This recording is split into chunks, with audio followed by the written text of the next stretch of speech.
ये जो आप लोग टॉपिक पढ़ोगे इसको आप अपने ऑफिस में भी यूज कर सकते हो, आपके काम का है ये वाला टॉपिक, फिल्टर इन। वही तो है, वही तो बता रहा हूँ, वो उसमें था चार्ट्स में, तो उसको मैं अब कवर कर लेता हूँ। अब देखो मैंने यहाँ पर क्या करा, एक कॉलम बना लिया, इन तीनों को सिलेक्ट किया और इन दो को कर लेते हैं, मर्ज किया, यहाँ पे लिख दिया मैंने कस्टमर, ठीक है। अब मैं पता क्या चाहता हूँ, मैं चाहता हूँ इसके सामने यहाँ पे एक टेक्स्ट बॉक्स हो, उसमें हम कस्टमर का नाम टाइप करें, जब भी हम किसी कस्टमर का नाम टाइप करेंगे उसका डाटा नीचे अपने आप शो होने लगेगा, तो ये डायनेमिक फिल्टर हो जाएगा। समझ में आ गया, हमको मैन्युअली फिल्टर नहीं लगाना है, जैसे किसी बैंक वगैरह में जाते हो क्लाइंट का अकाउंट नंबर डालते हैं अपने आप डिटेल आ जाती है, तो ऐसे ही हमारे पास यहाँ टेक्स्ट बॉक्स होगा, कस्टमर का नाम डालेंगे और डेटा आ जाएगा, ये हम यहाँ करना चाहते हैं। तो यहाँ पर एक सेल में मानकर चलता हूँ जिसका नाम है J3, ये आपको याद रखना है, क्योंकि मैं क्या करूंगा, जो टेक्स्ट बॉक्स बनाऊंगा उसको J3 से कनेक्ट कर दूंगा, टेक्स्ट बॉक्स में जो भी कुछ मैं टाइप करूंगा ऑटोमेटिकली वो J3 में आ जाएगा, J3 वाले डाटा को फिल्टर कर देंगे इस डाटा सेट के ऊपर। समझ में आ गया, डाटा ऐसे कनेक्ट हो जाएगा। तो मैं क्या करता हूँ, यहाँ पर एक टेक्स्ट बॉक्स क्रिएट करता हूँ, डेवलपर टैब पे जाइए, इंसर्ट में जाके एक टेक्स्ट बॉक्स क्रिएट कर लीजिए, ये रहा, ठीक है। यहाँ पर मैं उसे अपने हिसाब से डिजाइन कर लेता हूँ, ओके। इसको कनेक्ट कर देते हैं J3 के साथ, राइट क्लिक करना है और इसकी प्रॉपर्टी में जाना है, यहाँ पर आपको एक ऑप्शन मिलेगा, यहाँ ध्यान से देखेंगे, लिंक सेल, लिंक सेल में जाके मैं लिख देता हूँ J3, समझ गए, यानी कि इस टेक्स्ट बॉक्स में जो भी कुछ आप लिखेंगे वो J3 में पहुंच जाएगा, अपने आप पहुंच जाएगा। अब हम इसके ऊपर कोड करेंगे, राइट क्लिक करके व्यू कोड, अब यहाँ पे कोडिंग स्टार्ट करनी है, कोडिंग स्टार्ट करनी है, मुझे ये बताना है सिस्टम पे कि मुझे फिल्टर लगाना है इस वाले डाटा सेट के ऊपर, ठीक है। उसके लिए लिखूंगा मैं शीट का नाम, कि डाटा कहाँ पर है, शीट 1 पे है, डाटा शुरू कहाँ से हो रहा है, रेंज लिखेंगे यहाँ पर, और वो है F6, समझ रहे हो बात, डाटा कहाँ से शुरू हो रहा है, F6 से। इसके ऊपर हम अप्लाई कर देंगे ऑटो फिल्टर, ऐसा लगाने से इसके ऊपर फिल्टर लग जाता है, बस इतना करने से फिल्टर लग जाएगा। अब फिल्टर अप्लाई किस फील्ड पे करना है, कस्टमर पे, इसका नंबर देखो कितना है, पहला, दूसरा, तीसरा, तो हम यहाँ पर बोलेंगे फील्ड कौन सी, तीसरी, यानी फिल्टर इसके ऊपर अप्लाई होगा। अब सवाल खड़ा होगा क्राइटेरिया कहाँ से आएगा, कंडीशन क्या होगी, वो कंडीशन J3 से आएगी आपके पास, तो यहाँ पर आपको लिखना होगा उस कंडीशन के बारे में, यानी क्राइटेरिया, और क्राइटेरिया का पूरा लोकेशन बताएं कहाँ से आ रहा है वो डाटा, शीट 1, और जो रेंज है वो थी J3, समझ रहे हो बात, शीट 1 में J3 से डाटा आ रहा है, वो हो गया क्राइटेरिया, और ये क्राइटेरिया लगेगा किसके ऊपर, ये क्राइटेरिया लगेगा आपका फील्ड नंबर 3 के ऊपर, ये देखिए यहाँ पर है फील्ड नंबर 3, फील्ड नंबर 3 कौन सी है, कस्टमर की है। तो अगर मैंने यहाँ पर टेक्स्ट बॉक्स में डाल दिया पीको, एक कस्टमर का नाम, तो वो नाम जाएगा J3 के पास, और यहाँ पर J3 नाम का data as a criteria work करेगा, ये उठ के आ रहा है ना J3, यहाँ पर देखिए J3 उठ के आ रहा है, तो वो एज अ क्राइटेरिया यहाँ पे वर्क करेगा और अप्लाई हो जाएगा फील्ड नंबर 3 के ऊपर, फील्ड नंबर 3 के ऊपर जहां जहां पीको होगा वो डाटा देखने को मिलेगा आपको। अब ये काम हमारा हो चुका है, सीधा सीधा मैं यहाँ पर काम करना चाहूंगा प्रैक्टिकली। अभी देखिए मैं जब इसमें कुछ लिखने की कोशिश करता हूँ तो मैं लिख नहीं पा रहा, क्योंकि इसका डिजाइन मोड ऑन है, डिजाइन मोड बंद कर दीजिए, अभी आप इस पे कुछ भी टाइप कर पाएंगे।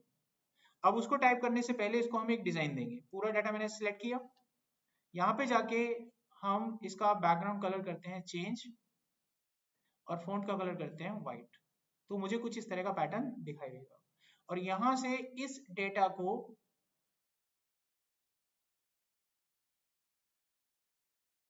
हम थोड़ा गायब कर देंगे। तो इस तरीके से मान लीजिए आपने अपने ऑफिस में एक एप्लीकेशन तैयार कर ली, अब सिर्फ एक एप्लीकेशन फॉर्म है आपके पास ऐसे, अब क्लाइंट का नाम हमें सर्च करना है, तो मैं जैसे ही लिखता हूँ पीको, आ गया, आप किसी का भी नाम सर्च करिए तुरंत आ जाएगा, एंटर, समझ गए बात, यहाँ पे कोई डाउट किसी का, कंप्लीट करें, अब नेक्स्ट टॉपिक पे चलते हैं। तो ये आपके काम आ सकता है, काम आने वाली चीज थी ये, ठीक है। नेक्स्ट टॉपिक में मैं आपको बताऊंगा मर्ज कैसे करते हैं, मान लीजिए A1 से लेके D5 तक सभी सेल्स मेरे को एक करने, इकट्ठा करके मर्ज करना है।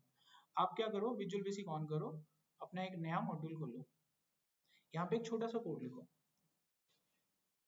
ये मैंने मैक्रो का नाम लिख दिया, कुछ भी नाम हो सकता है इसका, ठीक है, मैं मीनिंगफुल नाम इसलिए दे रहा हूँ ताकि आपको पता रहे ये कोड मैंने क्यों लिखा है, आप इसका नाम XYZ कुछ भी लिखो।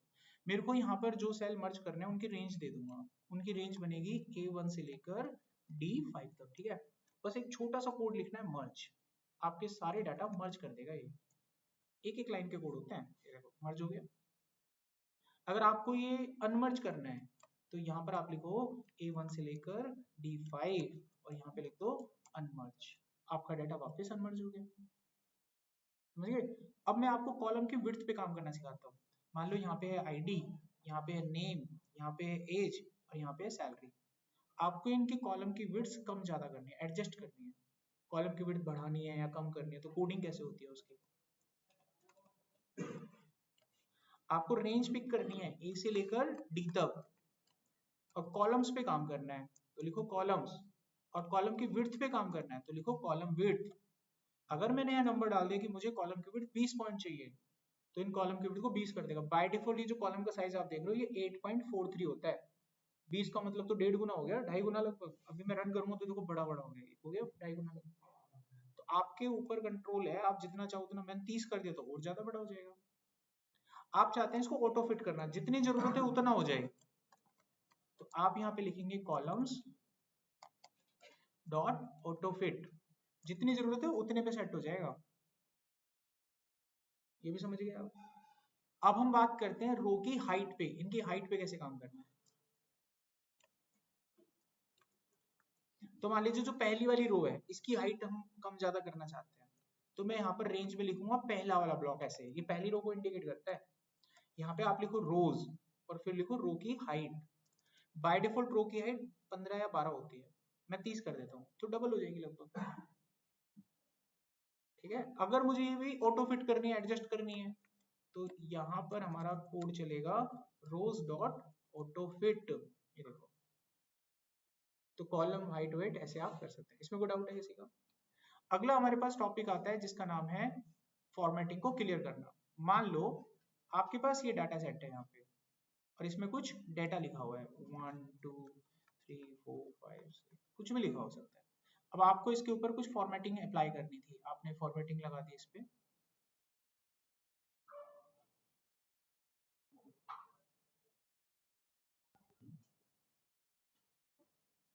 ठीक है, कमेंट्स वगैरह भी लगा दिए। अब ये चीजें आपको इसमें से क्लियर करनी है, इसमें से, ठीक है। आप इसमें से क्लियर करना चाहते हो कमेंट, कमेंट आपने किसी एक जगह पे लगाया हुआ है, यहाँ पे आप चाहते हो कि कमेंट हट जाए इसमें से, ठीक है। तो एक तो लाल कलर पे है ना, वो दिख नहीं रहा है आपको, देखो कमेंट्स दिख रहे हैं ना आप, तो मेरे को इसमें से कमेंट्स हटाने हैं। तो मैं कोडिंग क्या करूंगा इसके लिए, एक मैक्रो बनाएंगे रिमूव फॉर्मेटिंग। तो मुझे कमेंट्स हटाने हैं तो पहले रेंज में पिक करूंगा A1 से लेकर A8 तक। कमेंट्स हटाने के लिए कोड होता है क्लियर कमेंट्स, एंटर करोगे कमेंट्स हट जाएंगे, देखो। अगर आपको इसमें से फॉर्मेटिंग हटानी है केवल, तो आप लिखो A1 से A8 क्लियर फॉर्मेट्स, तो फॉर्मेट्स हट जाएगा। अगर आपको कंटेंट हटाना है तो A1 से A8 क्लियर कंटेंट, कंटेंट हट गया। अगर किसी ने बोल दिया कि सब कुछ एक क्लिक पे खत्म कर दो, सब कुछ कमेंट वमेंट सब हटा दो एक ही लाइन से, तो एक लाइन से सब कुछ भी हट जाता है। आपको लिखना है यहाँ पर रेंज A1 से A8 और सीधा लिख दो क्लियर, सब कुछ साफ कर देगा। ये भी क्लियर हो गया। अच्छा, एक टेक्स्ट में आपने कुछ लिखा होगा उसको रैप करना है। मान लो यहाँ पर आपने लिख दिया ट्रेनिंग सेंटर और आप इसको चाहते हैं एक ही इसी सेल में एडजस्ट हो जाए, इसकी बिना विड्थ को बढ़ाए ये डाटा इसी सेल में एडजस्ट हो जाए, तो उसको बोलते हैं रैपिंग। तो आप यहाँ पे लिखो रेंज A1 और यहाँ पे लिख दो रैप टेक्स्ट, इसको ट्रू कर दो तो ये डाटा यहीं पे रैप हो जाएगा, इसी सेल में एडजस्ट हो जाता है। अब यहाँ देख लो कुछ रह गया हो तो, फिल्टर मैंने बता दिया आपको, मर्ज अनमर्ज बता दिया, कॉलम विड्थ हाइट सेट कर दिया, ठीक है। रोज वगैरह एंटर करना हो देख लो। मान लो आपके पास यहाँ पे कुछ सेल्स हैं, यहाँ पे आईडी है, नेम है, एज है, सैलरी है। दूसरी वाली रो में एक नया रो आपको डालना है ईमेल के लिए, वो भूल गए आप, और मेरे को यहाँ पर एक ब्लैंक रो डालना है। अब मैं आपको सिखा रहा हूँ एक ब्लैंक रो कैसे इंसर्ट करते हैं और डिलीट करते हैं।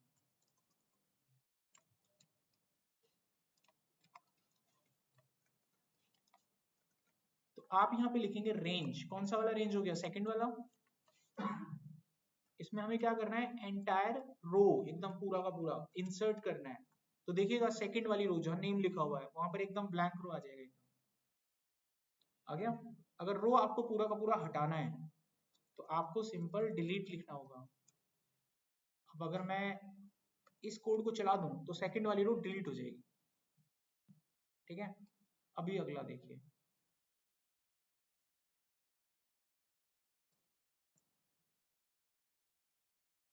अब मेरे पास डाटा मान लीजिए ऐसे है, मैं इसमें एक कॉलम डालना चाहता हूँ सेकंड वाली पोजीशन पे, तो उसके लिए क्या करते हैं,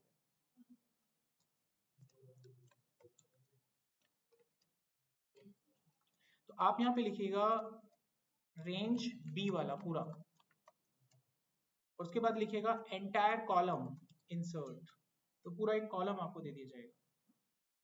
अगर आपको पूरा का पूरा कॉलम डिलीट करना है तो यहाँ पर आप लिखिए डिलीट, ये डिलीट हो जाएगा, ठीक है। तो ये जो बार-बार हम न्यू मॉड्यूल ले रहे हैं, नीचे भी कर सकते हैं इसमें, हाँ जैसे एक बना लिया तो हाँ कमेंट कर करके नीचे भी, इसके अंदर भी कर सकते हैं, यहाँ पे भी लिख सकते हैं। जैसे मैं एक मॉड्यूल बना के दिखाता हूँ, मैंने लिख दिया यहाँ पर एक मॉड्यूल लाइक अ सब और मैक्रो वन, लाइक डेमो लिख देते हैं, डेमो वन, ठीक है।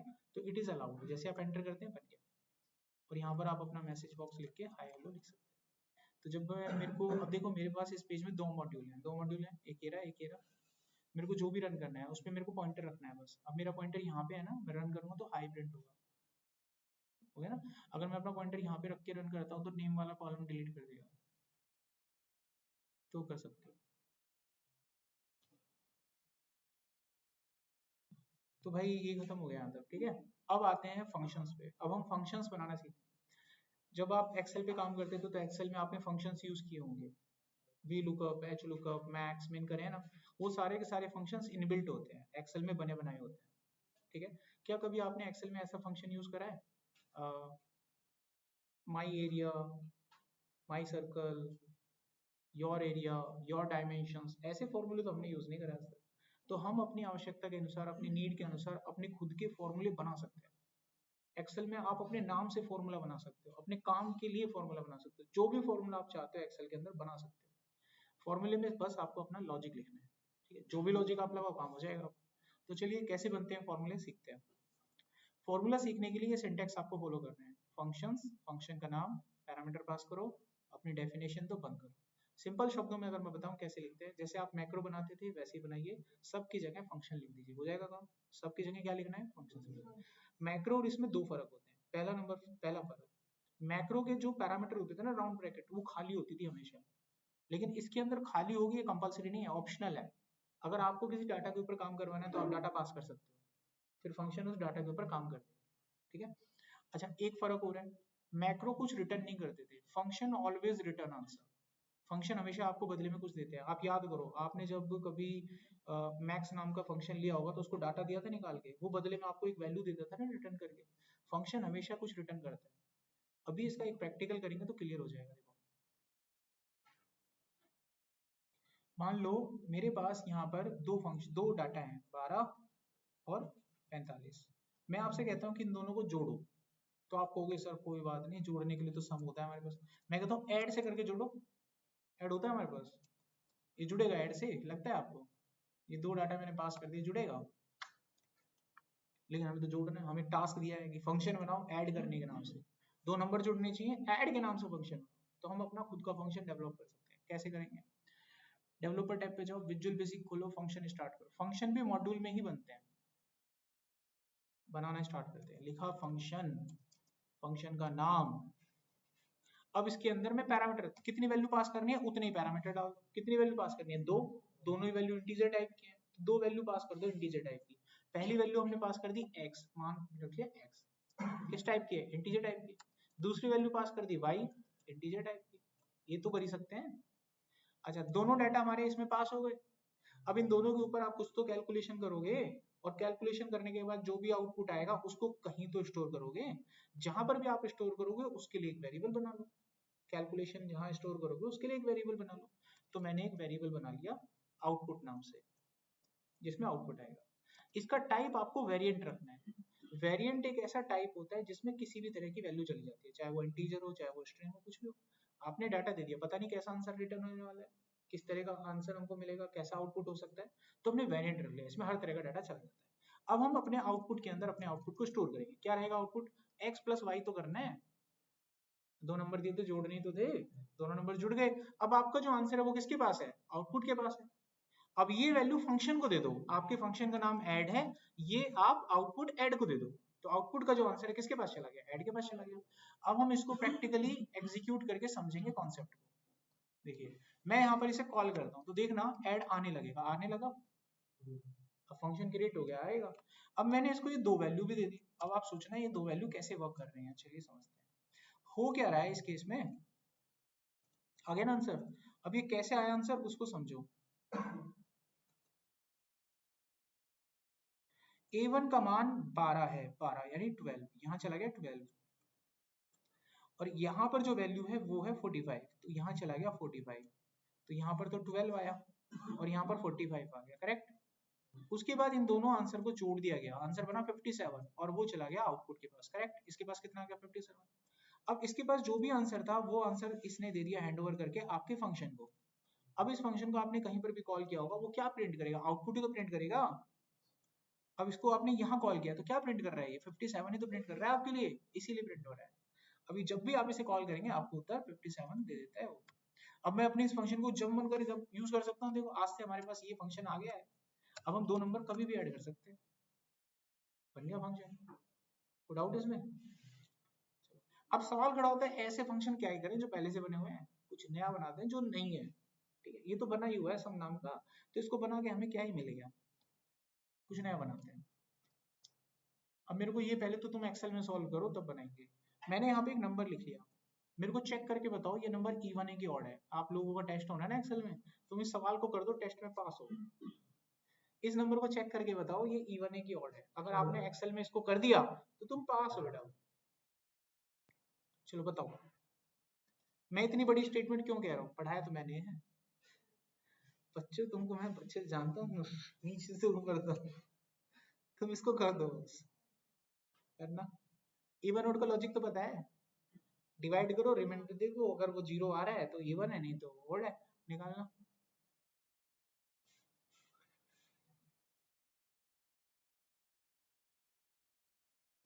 तुम लोगों ने उतना ही पढ़ा है जितना पढ़ाया गया है, पता है। ये क्यों नहीं निकल पाएगा पता है? इसमें एक चीज यूज होगी, वो मैंने पढ़ाई नहीं है कभी भी। जितना मैंने पढ़ाया तुम उतना ही पढ़ते हो, तो वो जब पढ़ाई नहीं तो कैसे निकाल दोगे? इसलिए मेरा भरोसा बहुत ज्यादा है। और रिकॉर्डिंग में बोली मैंने स्टेटमेंट, तुम पे किसी पे नहीं निकलेगा। अगर तुम में से कोई निकाल देते तो मेरा तो गड़बड़ हो जाता ना सिस्टम। वीडियो देख देख के हंसते रहेंगे, देखो। तुम वीडियो देख के अपने ऊपर सोचोगे कि सर ने बात तो कही थी खूब, है ना? नहीं निकल रहा। एक चीज नहीं पढ़ी तुम लोगों ने, तुम लोगों ने कभी ये नहीं पढ़ा कि एक नंबर को दूसरे नंबर से डिवाइड करके रिमाइंडर कैसे निकालते हैं। तुम यहाँ फंस रहे हो।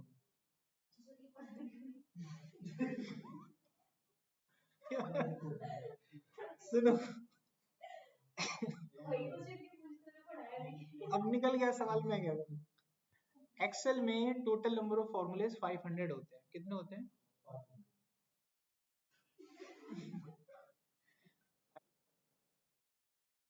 हाँ, मोड, मोड एक फॉर्मूला होता है, उससे निकलेगा। अब मैं निकाल के दिखा रहा हूँ, देखो। ये मोड,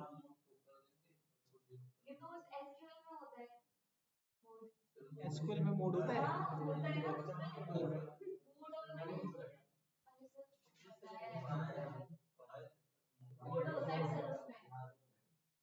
दिखाना, दिखाओ जरा। एसक्यूएल में दिखाना। एसक्यूएल, सुनो सुनो सुनो, स्टेटमेंट तो नहीं, एसक्यूएल में मोड होता है, दिखाओ। दिखाओ, तुमने स्टेटमेंट ऑन रिकॉर्ड बोली है, चल रहा है वो। मोड दिखाओ सीक्वल में, गलत बोला है। ठीक है, एसक्यूएल में नहीं होता मोड। वीबीए में पढ़ाया था मोड मैंने, जब ऑपरेटर पढ़ाए थे। तो बताओ, आपका कंफ्यूजन चल रहा है तो मेरे को गड़बड़ कर दे। देखो यहाँ पहुंचे हम, तो देखो एक्सेल में एक फॉर्मूला होता है, मैं लगाने जाता हूँ। इफ लगाता, फिर मैं मोड में इस नंबर को पास करता और 2 को पास करता। तो ये क्या करता, 15 को 2 से भाग करके रिमाइंडर निकाल देता। अगर इसका मान 0 के बराबर है तो मैं कहता नंबर इवन है, और नहीं तो नंबर ओड है। समझ में आ गई बात? अभी ओड क्यों आया, क्योंकि 15 है। आप लोग इसे क्यों नहीं निकाल पाए, क्योंकि तुमने मोड पढ़ा ही नहीं एक्सेल में, इसलिए वहां अटक गए तुम। तो कहने का अर्थ क्या है, जितना पढ़ा है उसमें तो तुम क्लियर करते, जब भी कोई नई चीज आ गई पलट के तो क्या करोगे। इसलिए कहते हैं जो मैं टेस्ट आपका लेने वाला हूँ उसको दो, टेस्ट दोगे तो उसमें ऐसा ही कुछ मिलेगा तुमको, इंटरव्यू सवाल कैसे होते हैं, कैसे क्वेश्चन पूछे जाते हैं, क्लियर हो जाएगी चीजें। अब यहाँ पर आते हैं, चलिए अब ये देखो, मेरे को इवन और चेक करने के लिए कितना लंबा खासा लॉजिक लगाना पड़ रहा है। अगर मैं इस लॉजिक को अपने फंक्शन में डाल दूं तो काम आसान हो जाएगा। आज एक फंक्शन बना देते हैं इवन और का, छोड़ो नहीं होता। यहाँ देखो, तो मैंने क्या करा, एक सब सॉरी एक फंक्शन, जब भी तो मैंने कहा सिक्वल में पढ़ा है मेरे को बताओ। यहाँ लिखा हमने फंक्शन। पढ़ाई ऐसी पढ़ो, आपको टाइम की जरूरत नहीं होनी चाहिए। आपने अगर पढ़ाई पढ़ रखी है तो तुमको एट अ टाइम हमेशा याद हो। पढ़ने थोड़ी ना जाओगे बार बार चीजों को। ऑफिस में काम करोगे तो कहोगे पहले पहले पढ़ लूं फिर करूं, अच्छा लगेगा। काम तो लाइव चलता है। कोई टेक्नीशियन आपके घर पे आता है काम करने के लिए, तुमको टेक्नीशियन ये बोले एक मिनट रुको चलो ये तो तुम फिर भी एक्सेप्ट कर लोगे। कोई डॉक्टर तुम्हारा ऑपरेशन करे और बोले थोड़ा देख लो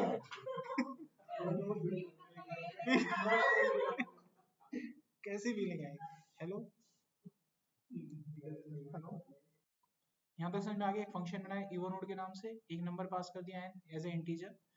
इस पे जो भी कैलकुलेशन हम करेंगे उसका जो भी आउटपुट आएगा उसके लिए मैंने एक वेरिएबल एक्स बना लिया जिसका टाइप रखा वेरिएंट। वेरिएंट में किसी भी तरह का आंसर आ जाता है। अब हमको सिंपल यहाँ पे लॉजिक लगाना है। जो भी नंबर मेरे पास है n, इसको मैं भाग करूंगा 2 से और रिमाइंडर निकालूंगा। इसी तरीके से रिमाइंडर निकलता है वीबीए में, और उसको कंपेयर करूंगा क्या वो 0 के बराबर है। अगर वो 0 के बराबर है इसका मतलब वो नंबर इवन है। तो हम यहाँ पर अपना मैसेज बॉक्स प्रिंट कर देंगे number is even. Message box की जगह जो वेरिएबल मैंने x लिया था उसके अंदर मैं प्रिंट कर दूंगा नंबर इज इवन। अगर ऐसा नहीं है तो इसमें हम दूसरा मैसेज प्रिंट कर देंगे अपना नंबर इज ऑड, और अपने फॉर्मूले को बंद कर देंगे। अंत में जो फंक्शन आपने बनाया था हम क्या करते हैं उसको वैल्यू देते हैं ना, आउटपुट वाली। आप वो वैल्यू इसको दे दो। अब इसे कॉल करके देखिए आप, मेरे को 12 चेक करना है इवन है कि ऑड है। मैंने फंक्शन कॉल करा इवन ऑड, आने लगा फंक्शन, ये हमने नंबर दिया इसको। अब ये काम कैसे करेगा, आपके द्वारा डाली गई जो वैल्यू है 12, वो वैल्यू चली गई यहाँ पे। इस 12 को 2 से भाग करने पर रिमाइंडर प्राप्त हुआ आपको 0, यानी कंडीशन हो गई ट्रू। इसका मतलब हुआ कि x के पास आंसर आ गया नंबर इज इवन, और ये x की वैल्यू आपने अपने फंक्शन को हैंड ओवर कर दी। ये फंक्शन आपने कॉल कर रखा है यहाँ पे, तो x का जो मान होगा वो प्रिंट होगा। x में क्या मान था, नंबर इज इवन, तो ये आपको उत्तर देगा नंबर इज इवन। अब फंक्शन हमारा बन चुका है, हम जो भी नंबर डालेंगे उसके बेस पर ये काम करेगा, देख सकते हैं। खत्म। कोई सवाल यहाँ पे? चलिए एक फंक्शन और मैं आपको बना के दिखा देता हूँ। इस बार इनवॉइस बनाने का फंक्शन बनाते हैं, इनवॉइस, ठीक है, मतलब टैक्स निकालते हैं। हमारे पास यहाँ पर है प्रोडक्ट की कैटेगरी। प्रोडक्ट की कोई भी कैटेगरी हो सकती है मान लो, ठीक है।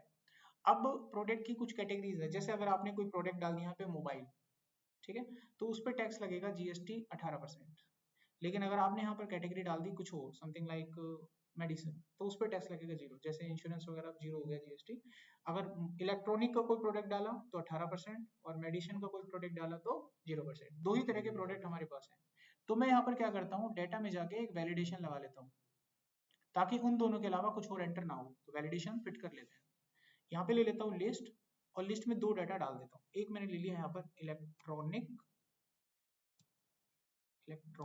और दूसरा ले लिया हमने मेडिसिन। तो 2 कैटेगरी, अब दोनों में से कोई एक ही सिलेक्ट कर सकते हो आप। अब जितने की आपने शॉपिंग करी है उसका अमाउंट यहाँ पे डाला जाएगा, जितना भी है 1200, 35 रुपए, 34 रुपए।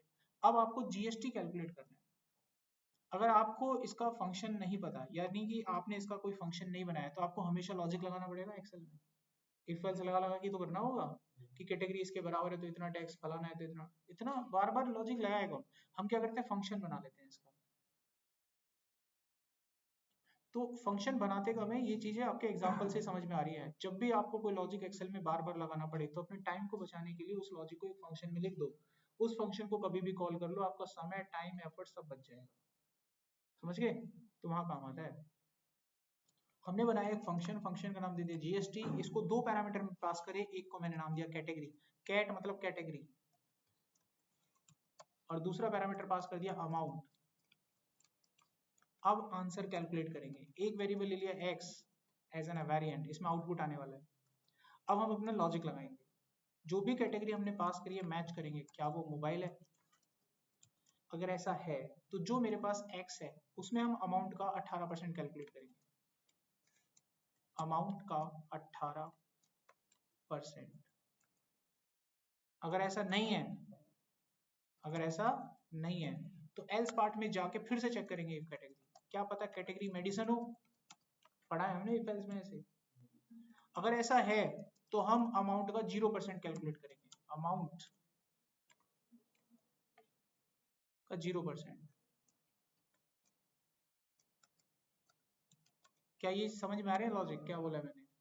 मैंने इफ में जाके पहले कैटेगरी में मोबाइल को चेक करा, अगर मोबाइल पाया गया तो एक्स के अंदर क्या करा, जो भी अमाउंट होगा उसका 18% निकाल लिया। लेकिन अगर कैटेगरी मोबाइल नहीं हुई तो नीचे जाके फिर चेक करा, क्या ये मेडिसिन तो नहीं है? अगर ये मेडिसिन मिली तो हमने 0% कैलकुलेट कर लिया ना, और अदरवाइज एल्स पार्ट में खाली छोड़ दिया, क्या छोड़ दिया इसको, खाली छोड़ दिया, ब्लैंक। अभी सवाल हमारा कैलकुलेट हो चुका है, अब हमको अपने फंक्शन को कॉल करना है और उसको आंसर देना है, ऐसे तो देते हैं आउटपुट। अभी कॉल कर लो आप इसको, देखो ये मैंने जीएसटी कॉल करा, फंक्शन कॉल होने लगा, देखो आ रहा है, ये तो दे दी मैंने कैटेगरी और ये दे दिया प्राइस। अभी वर्क कैसे करें समझो, आपकी जो कैटेगरी की वैल्यू होगी वो गई यहाँ पे, यहाँ पर कैटेगरी मैच हुआ तो ये तो फेल हो गया, यहाँ मैच हो गया तो x के अंदर 0 आ गया, और यही 0 का मान जीएसटी के पास पहुंचेगा, मतलब इसका आंसर 0 आएगा। लेकिन मैंने यहाँ पर इस वक्त इसको दे दिया इलेक्ट्रॉनिक, आंसर चेंज हो जाएगा। ओ सॉरी, मोबाइल लिख रखा है मैंने, तुम भी ध्यान से सुनते हो, जैसे फिल्म चल रही है, जैसे देख नहीं रहा, इलेक्ट्रॉनिक करना है मेरे को, वहां पे इलेक्ट्रॉनिक तो करेंगे। तुम लोगों को कुछ फील नहीं होता, मैं ही गलत हूँ बस, ठीक है। देखो यहाँ पर अभी हम क्या करते हैं, यहाँ पर जीएसटी लिखते हैं, ये इलेक्ट्रॉनिक और ये अमाउंट। अब ये कैसे वर्क करेगा, आपकी ये वैल्यू इलेक्ट्रॉनिक की जाएगी यहाँ पे, ये यहाँ हो जाएगा मैच, और आपका जो भी अमाउंट होगा, अमाउंट 1235 रुपए हो गया यहाँ पे, अब वो 1235 का 18% निकाल लेगा, उठा रहा है ना यहाँ से जो वैल्यू जा रही है इनको तो उठा रहा है यहाँ पे वो, अब उसका कैलकुलेशन आ जाएगा एक्स में, और इस एक्स की वैल्यू को यहाँ दे दिया जाएगा। अब जीएसटी आपने यहाँ कॉल किया तो उत्तर आ जाएगा यहाँ पे, ये देखो 223 रुपए 30 पैसे। अब आपके हाथ में जितने का भी आपने सामान खरीदा उतना टैक्स आ गया, लेकिन आपने कहा नहीं नहीं इलेक्ट्रॉनिक ने, मैंने तो दवाई खरीदनी है, तो 0, समय बच गया ना। अब लाइव कहीं पर भी किसी भी शीट पे कॉल कर लो, आप यहाँ पर हो, यहाँ कॉल करना चाहते हो, सीधा लिखो जीएसटी, उससे पूछ लो क्या खरीदा भाई, मेडिसिन खरीदी है, कितने की ली है, 100 रुपए की, इसने ना 0 रुपए, डायरेक्ट चलेगा ना, फॉर्मूला बन गया आपका, इसी को बोलते हैं, आप कितना ही बना इस एक्सेल फाइल में बस, ठीक है। अच्छा अभी कुछ बच रहा है इसमें, वैसे तो खत्म हो गया यूनिट, आपके लिए 2 सवाल है इसमें। एक फंक्शन आप बनाएंगे जिसमें क्लाइंट का नाम और उसकी एज एंटर करेंगे, उसके बाद एक मैसेज डिस्प्ले करेंगे, he is eligible for voting yes और नो। फॉर्मूला लॉजिक क्या लगेगा, अगर उसकी एज 18 से बड़ी है तो एलिजिबल। दूसरा फॉर्मूला आप लगाएंगे, write a program to create a function to find out the factorial of a number, किसी नंबर का फैक्टोरियल निकालेंगे। मान लीजिए आपने कोई फंक्शन बना दिया x, उसमें आपने एक नंबर पास कर दिया 3, तो इसका आंसर 6 आना चाहिए। 3 का फैक्टोरियल क्या होता है पता है ना, अगर मैंने नंबर पास कर दिया 3 तो 3 का फैक्टोरियल क्या होता है, फैक्टोरियल का साइन ये होता है वैसे तो, ठीक है, मैथमेटिकल टर्म। 3 का फैक्टोरियल होता है 3 गुना 2 गुना 1, जो भी उत्तर आएगा वो इसका आंसर है। यानी कि आपको एक फंक्शन बनाना है, ठीक है, फैक्ट के नाम से, और उसमें अगर मैं 3 नंबर डाल दूं तो इसका उत्तर एंटर करने पर 6 आना चाहिए, ठीक है। तो ये हो गया फैक्टोरियल। देखो मैं आपको ये चीज साबित करता हूँ जो मैंने अभी बताई थी, जो चीज आप पढ़ते हो वही पता होती है, जो चीज आप पढ़ते हो आप, हम लोगों को, हम बोल दिया मैंने अभी इसमें, ठीक है। तो जो चीज हमको पता होती है, पढ़ी होती है, हम लोगों को वही पता होती है। जब भी कोई चीज नहीं आती है तो हम लोग नहीं पता होती है, ये बात सब मानने सकते हैं, चाहे वो एक्सेल हो, चाहे वो पाइथन हो, कोई भी चीज है, नॉर्मल सी चीज है। अभी आपने ये बता दिया क्योंकि आपको पता है। अच्छा, इसका उत्तर बताओ 12 और ये, इसका क्या उत्तर होता है? खुद पता थी जब बोल रहा है ये। मर तेन पता थी ना, तेरे को बता रखे थे ना ये। अगर इसको ना पता होती नहीं बता पाता। अरे पुराना बच्चा है ये।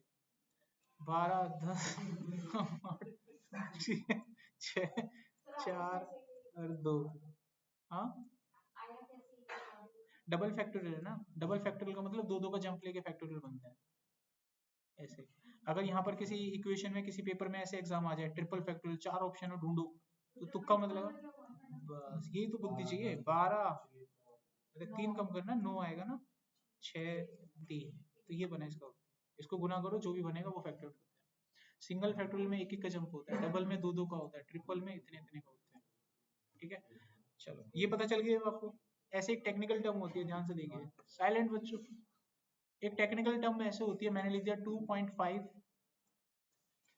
e प्लस 2, इसका क्या मतलब होता है?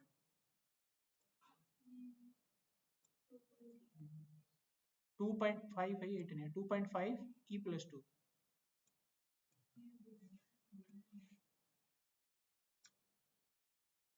तुमने नहीं पढ़ा होगा ना, कभी भी नहीं बता पाओगे उत्तर।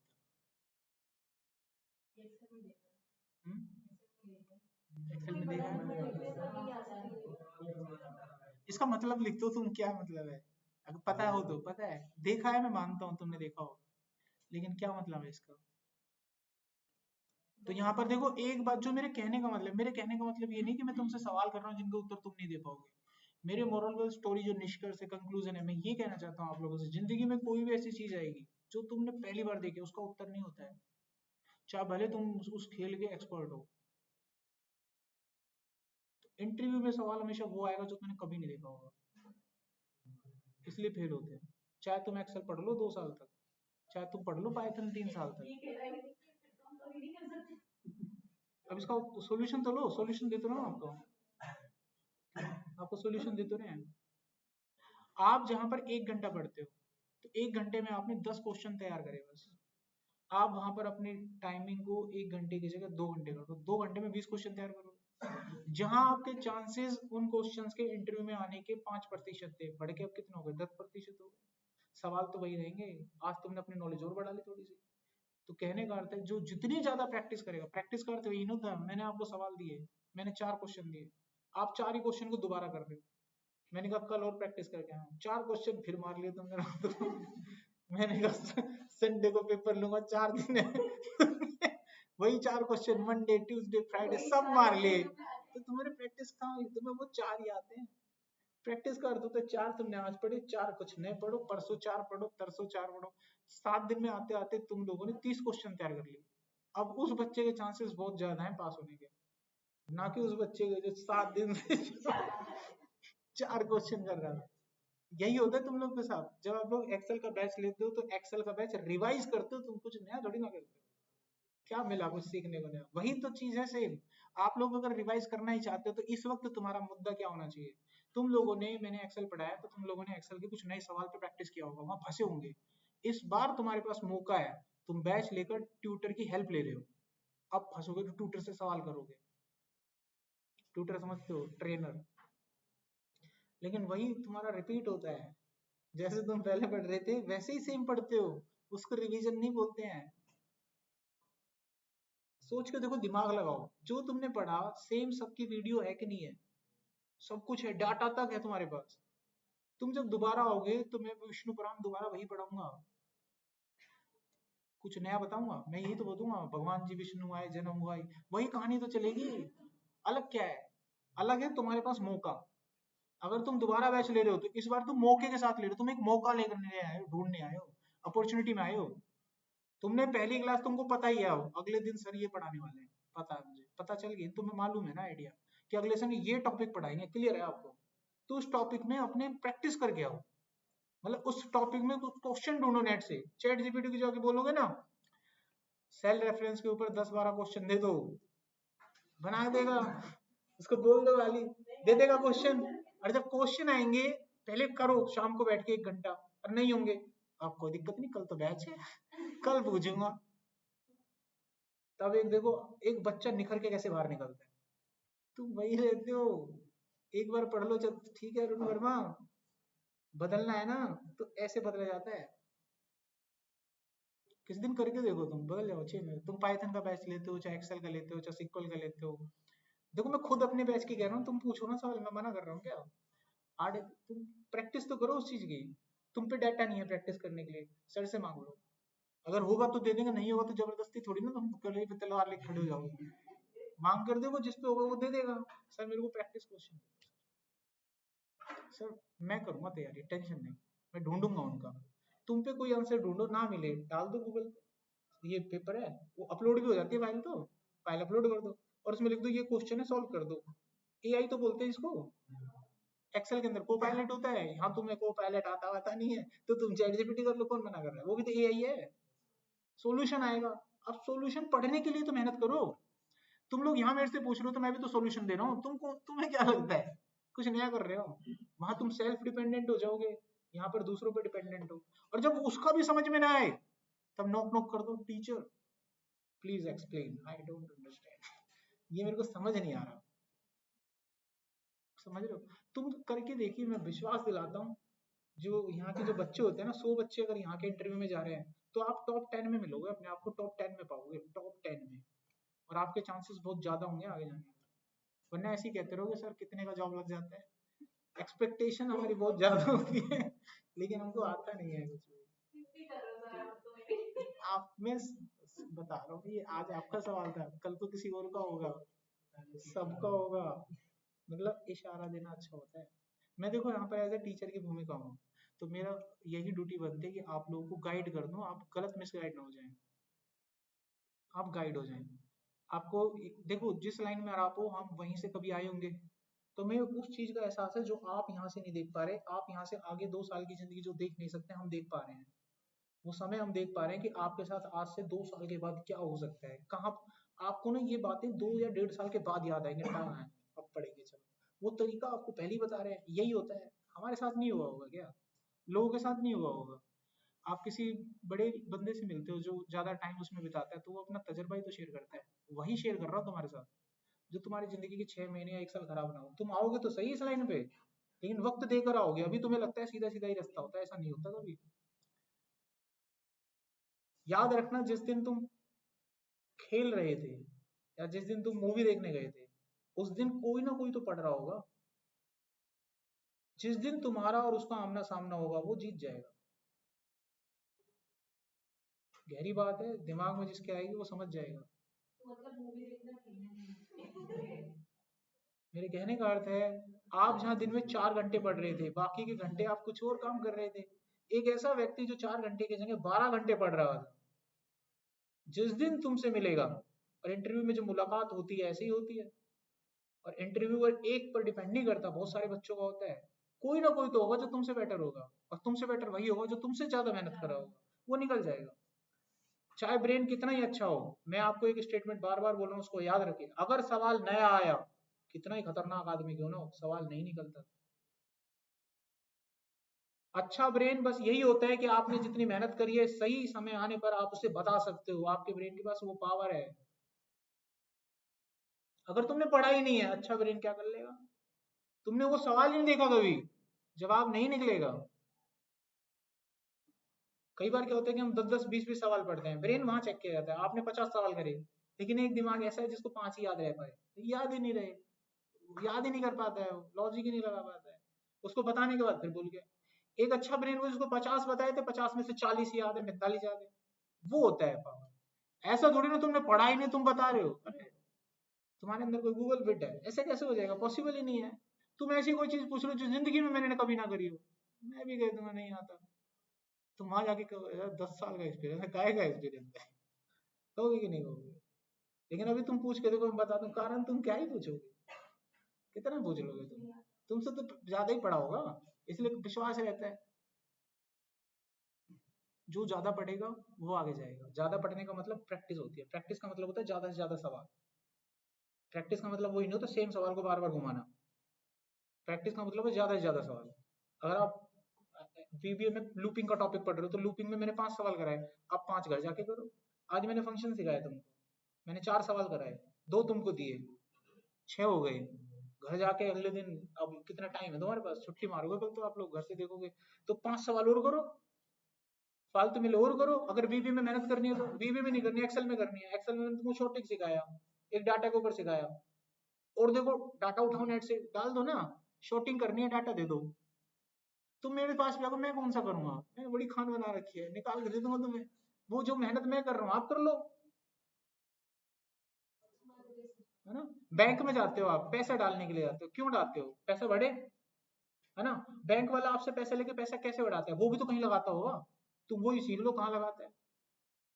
तो तुम डायरेक्ट वहीं लगाओगे तो तुम्हें बैंक से ज्यादा प्रॉफिट होगा, वही तो नहीं पता।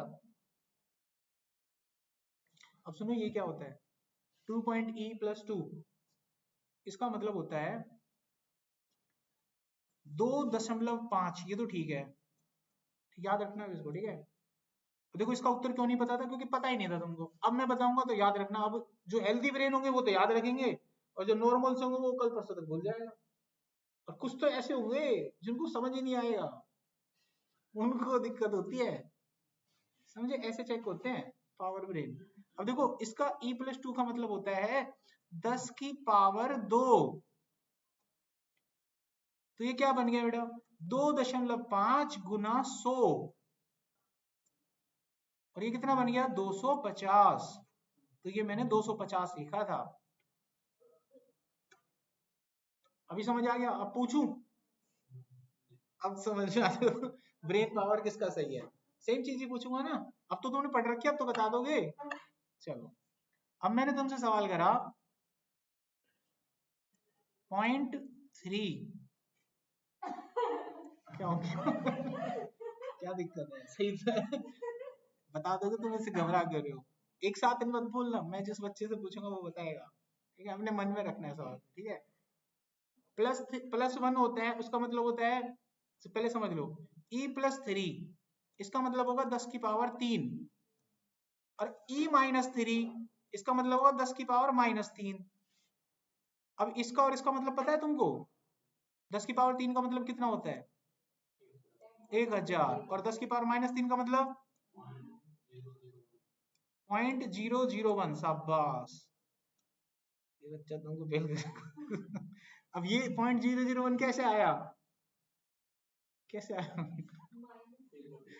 हाँ नहीं एक मिनट देखो, 10⁻3, 10⁻3 का मतलब 1000, 10⁻3 मतलब 3 जीरो। अच्छा 10/-3, अगर किसी ने मैथ पढ़ा हो, मैथ तो पढ़ा ये सभी ने 10वीं क्लास में, देखो 10⁻, अगर -3 है और मुझे ये पॉजिटिव करना है, क्या करना है मुझे, ये पॉजिटिव करना है, तो ये पॉजिटिव करने के लिए नीचे चला जाएगा, नीचे, ये हो गया पॉजिटिव, ऐसे होता है। अगर मैं ऊपर ले गया इसको ऊपर, तो ये -3 हो जाएगा, ऐसे होता है सिस्टम। और नीचे लाया तो पॉजिटिव, ऊपर गया तो उल्टा हो जाता है साइन। अगर ये 10⁻³ है और मुझे सही करना है, तो इसको मैं बोलूंगा 1/10⁻3, तो 1/1000 हो गया, और 1/1000 का मान 0.001 ही तो होता है। अभी समझ में आ गया, मैथ दिल से पढ़ो, बहुत अच्छा लगता है, मजा आता है देख करने में। और तुम बचपन में रट्टा मार लो, -3.001, बच्चा क्या कर गया, रट के चला गया, अब याद थोड़ी ना हुआ। अब समझ में बच्चे को मैथ से डर क्यों लगता है, क्योंकि वो कभी ऐसे समझा ही नहीं, वो तो रट्टा मार के गया -3.0। धीरे धीरे इक्वेशन इतनी ज्यादा होती है, कब तक रटेगा, फिर उसको डर लगता है। अभी पूछो, सब क्लियर हो गया, -20 -3 17, अरे 20 - 3 तो 17 होगा, इसमें ई कहाँ है, अच्छा 20⁻⁻3, यही कह रहे हो ना आप, तो इसका उत्तर होगा 1/20⁻3। अब 20⁻3 निकाल लेना, ये तो निकाल लेना कैलकुलेटर करके, 800 हो जाएगा ना करीब, 8000 के 800, 8000 हो जाएगा, तो 1/8000, तो इसका उत्तर आएगा 0.008। अब निकाल लो आप मैथ करके। अभी मैं आपको इक्वेशन दे रहा हूँ और उत्तर प्रेडिक्ट कीजिएगा। 0.03, ये 0 है, 0.03E4, यानी जब कुछ नहीं होता ना बगल में तो प्लस माना जाता है, अगर मैं E4 लिख रहा हूँ कुछ नहीं है तो क्या माना जाता है, प्लस माना जाता है। अब इसका उत्तर बताएं। 0.03 E4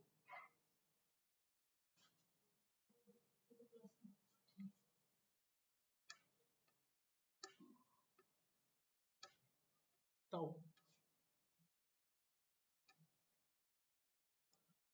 0.03 E4 का मतलब हो गया 10,000, है ना। तो ये जो पॉइंट है 0.3 है ना, ये पॉइंट 4 पॉइंट आगे चला जाएगा, 4 0 है ना, 1 2 3 4, उत्तर बनेगा 300। कितना आएगा उत्तर, 300। तो ये जो मैं लॉजिक सिखा रहा हूँ ये तो मैथ की टर्म है, इसी को सब्जेक्ट बोलते हैं।